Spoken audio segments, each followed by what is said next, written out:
여기 한 남자가 있습니다. 말이 채찍질 당하는 걸 보게 되죠. 그리고 그 말을 껴안고 펑펑 울기 시작합니다. 그리고 정신병원에서 생을 마감하죠. 하지만 그 남자가 24살밖에 안 되었을 때 바젤 대학교 교수로 임명되며 천재로 주목받았었습니다. 그 천재가 한 이 말은 너무 유명하죠. 신은 죽었다. 이는 신이 없다고 선언한 걸까요? 아니면 인간이 신을 죽였다고 본 걸까요? 안녕하세요. 철학을 돈으로 바꾸는 남자 최혜직입니다. 부자가 되는 것은 우리의 당연한 권리입니다. 우주는 인간의 성장을 매 순간 바라고 있으니까요. 오늘은 니체의 삶을 통해서 자기계발에 도움이 되는 책을 한 권 소개하려 합니다. 현재 자기계발 도서 탑 10에 들어가 있는 책 중 하나죠. 위버맨시는 25년 3월 17일 떠오름 출판사에서 발행되었습니다. 천재로 칭송받다가 정신병원에서 죽은 사람 이야기를 들어서 어디다 쓰냐고요? 거기다 그가 죽기 전에 쓴 책들은 사실 그의 생에선 주목받지도 못했죠. 차라투스트라는 이렇게 말했다. 책은 친구들에게도 보냈지만 단 한 명도 읽고 답하지 않았습니다. 그는 철저히 고독 속에서 살아가고 있었습니다. 하지만 그는 이런 말을 남깁니다.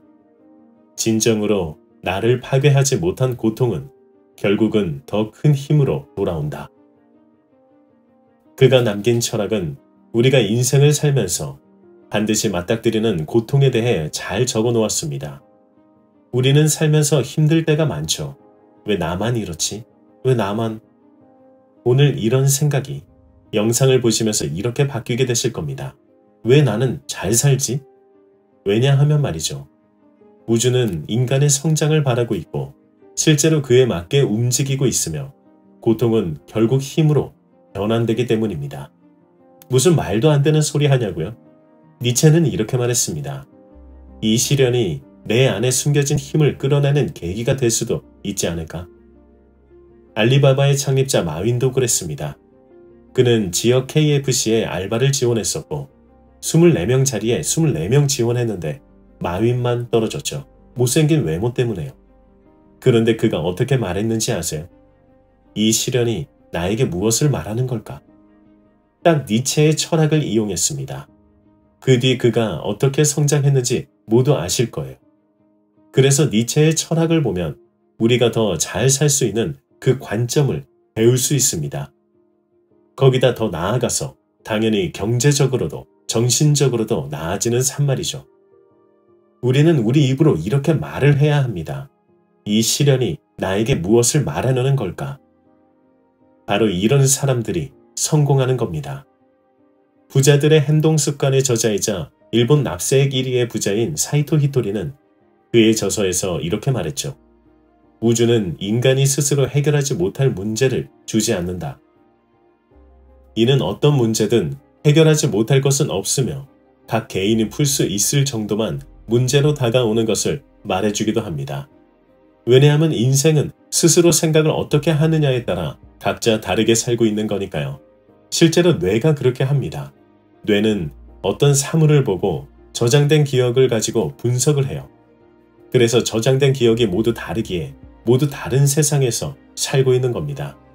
그래서 니체는 고통은 힘이 된다고 한 거고 고통조차도 삶의 일부로 받아들이는 법을 배워야 한다고 강조하고 있습니다. 그러면서 추가로 이렇게 말합니다. 삶이 반드시 도덕적이어야만 한다고 나는 믿지 않는다. 때로는 예상치 못한 선택들이 우리를 시험한다. 그 덕분에 인생은 훨씬 흥미롭고 다채로워진다. 그러니 스스로에게 다짐하라. 남들이 정해놓은 길이 아니라 내가 직접 만든 길을 찾아 걷겠다고. 눈치 빠르신 분은 아시겠지만 니체가 한 이 말은 모든 자기계발 서적에서 100% 하는 말입니다. 자신만의 목표를 세워라. 자신만의 길을 가야 한다. 남들이 하는 것을 따라하는 건 가짜 목표를 세운 것이다. 그 말을 니체도 한 겁니다. 결국 깨달음을 얻은 사람들은 한 지점으로 향하는 거죠. 자신만의 길이 중요함을 아는 것입니다. 우리가 지금 겪는 시련은 끝으로 가는 게 아니라 다시 시작하라는 그리고 개선을 하라는 우주의 신호죠. 자신만의 길을 가고 있다면 분명히 시련은 그 뒤에 올 달달한 열매가 기다리고 있는 한 과정일 뿐이라고요. 저를 보면 느낌 오지 않으세요? 저는 이혼도 하고 해고까지 당했는데도 더 잘 살고 있는 모습을, 성장하고 있는 모습을 실제로 보여드리고 있으니까요. 그럼 시련을 어떻게 잘 견뎌낼 수 있느냐가 관건이 됩니다. 저는 명상과 시각화 도구인 마인드무비를 활용했지만 니체는 이렇게 말합니다. 두려움과 오히려 잘된 일이다. 두려움은 아직 끝나지 않았다는 증거다. 그러니 도망치지 말고 맞서라. 내가 이 글을 쓰는 이유는 단 하나다. 당신은 이미 충분히 강하다는 것을 깨닫게 해주기 위해서이다. 그러나 그것을 깨우지 못하면 당신 안의 가능성은 그저 죽은 꿈으로 남을 뿐이다. 그러니 스스로를 깨워라. 당신의 미래는 이미 당신 손안에 쥐어져 있다. 두려움의 감정이 나를 점점 침식하고 있다고 느낄 때 어떻게 대처하시나요? 저는 이렇게 상쇄시킵니다. 이건 자아가 느끼는 것뿐이다. 그리고 뒤이어 이런 생각이 듭니다. 그럼 된다는 거 아니야? 자아는 변화를 싫어하니까 그래 되는 거네. 그냥 하면 되는 거네. 오히려 확신으로 승화시켜버리죠. 자아는 변화를 싫어하니까 말이야. 나를 습관 안에 가두려고 하니까. 자아는 우리의 경험들이 똘똘 뭉쳐져서 만들어진 또 다른 나 같은 개념이죠. 그래서 두려움을 느끼는 겁니다. 그리고 두려움을 느끼는 이유는 또 하나 있습니다. 그건 무지입니다. 알고 있다면 두렵지 않죠. 투자를 예로 들면 어떤 종목에 투자하는 것은 항상 두려움이 느껴지죠. 돈을 잃을 수 있으니까요. 그런데 자신이 미래에서 왔다고 가정하고 그 종목이 무조건 오른다면요. 그럼 영혼까지 끌어서 투자하겠죠. 즉 무지가 두려움을 만듭니다. 그럼 그 무지를 어떻게 극복하죠? 당연히 책을 읽어야죠. 아니면 제 영상을 보셔도 좋고요. 지식을 쌓는 것 외에 무지를 극복하는 방법은 자신에게 질문하는 겁니다. 영성적인 책에서는 자아와 본래의 나가 있고 본래의 나는 이미 모든 것을 알고 있기에 그저 자신에게 질문하며 답을 찾아가라고 합니다. 거기다 과학적인 증거를 갖춘 필드라는 책에서는 에너지장이 정보의 장이고 우리는 그곳과 연결되어 있으니 자신에게 질문하는 것이 맞다고 양자역학을 말하며 말해주죠.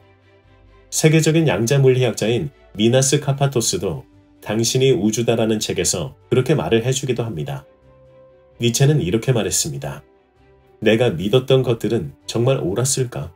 진짜 내 것이라 여겼던 것들이 과연 내 것이 맞았을까? 이 질문들은 완전히 새로운 길로 당신을 이끈다. 때로는 실수하고 길을 잃을 수도 있다. 하지만 그런 경험들이야말로 당신을 더 강하게 만든다. 두려워하지 마라. 의심과 혼란, 그리고 고독조차도 자유를 향해 가는 과정이다. 계속 질문하라. 그 질문들이 결국 당신만의 길을 열어줄 것이다. 니체의 사상 중 가장 핵심이 기존의 사상을 의심하고 해체시키는 작업을 한 겁니다. 한번 이렇게 여쭤보고 싶습니다. 제사는 꼭 해야 합니까? 어떤 분은 당연하다고 하실 거고 어떤 분은 하기 싫지만 해야 하지 않을까라고 하실 겁니다. 하지 않아도 된다도 있겠죠. 여러분은 어떤 생각이세요?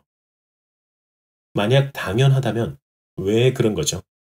한다고 좋아지고 안 한다고 나빠지는 것이 명확하게 있는 걸까요? 니체는 이런 말을 하는 거죠. 왜 의심도 한번 안 하고 그냥 전통이라며 받아들인 건가? 왜 자신에게 질문 한 번 없이 남들이 하라니까 자신을 거기다 넣어버린 것이냐? 이렇게 말입니다. 자신이 가고자 하는 길은 자신에게 질문하고 나아가라. 물론 상황에 맞게 해야겠죠. 모든 곳에서 이렇게 하면 정말 니체처럼 고독 속에서 지내다가 말 끌어안고 울다 정신병원에서 죽습니다. 우리는 지금보다 좀 더 나은 삶을 살기 위해 저는 유튜브를 만들고 여러분은 들어주고 계시죠. 즉 그렇게 니체처럼 철학을 완성하기 위해서 고독 속에서 지내다 정신병을 얻는 지경까지 가지 않아도 충분하다는 겁니다. 하지만 자신에게 질문해보는 것은 90%의 사람들이 아니 99%가 안 합니다. 왜냐하면 그걸 배운 적이 없으니까요. 질문은 상대방에게 하는 것이지 자신에게 하는 것이라고 배운 적이 없어서 그렇죠. 자신에게 질문을 해보는 즉시 당신은 1%의 주인이 됩니다. 스스로에게 물어보라. 나는 정말 최선을 다하고 있는가? 이 질문이 불편하게 느껴진다면 아직 더 나아갈 길이 남아있다는 뜻이다. 당신이 어디까지 갈 수 있는지 스스로에게 보여주어라. 만약 답까지 나오게 된다면 그건 0.1%가 되겠죠. 그럼 답이 나오게도 해야죠. 그렇지 않나요? 니체의 말을 또 인용해 볼게요. 이 부분은 내용이 좋아 그대로 읽어드리겠습니다. 고독과 시련을 두려워 말라. 어느 날 인생이 당신을 끝없는 사막 한가운데 던져놓았다고 상상해보자. 어디로 가야 할지 모르겠고 깊은 고독이 몰려온다. 모든 것이 불확실하고 단 한 걸음을 내디디는 것조차 힘겨워진다. 하지만 그 길의 끝에서 당신이 얻게 될 것은 단순한 위로가 아니다. 고통을 배움으로 삼는 법, 그리고 어떠한 상황에서도 무너지지 않는 내면의 힘이다. 강한 사람은 좋은 날이 많은 사람이 아니다. 불안과 시련 속에서도 자신을 잃지 않고 그 과정에서 자신의 길을 만들어가는 사람이다. 자유로운 사람은 어떠한 환경에서도 배움을 찾고 어려운 순간에도 에너지를 잃지 않는다. 자유로운 사람은 세상을 두려워하지 않는다. 마치 바닷가에서 모래성을 쌓는 아이처럼 무너져도 다시 쌓고 그 과정을 즐길 줄 안다. 중요한 것은 무너졌다가도 다시 쌓아 올리는 바로 그 경험이다. 그러니 멈추지 마라. 의심하고 흔들려도 다시 일어서라. 그렇게 나아가는 것이 당신만의 길이 된다. 오늘 책 어떠신가요? 저는 읽는 내내 깊이 있는 말과 문체, 그리고 메시지가 너무 좋았습니다. 한편 니체는 신은 죽었다고 말했죠.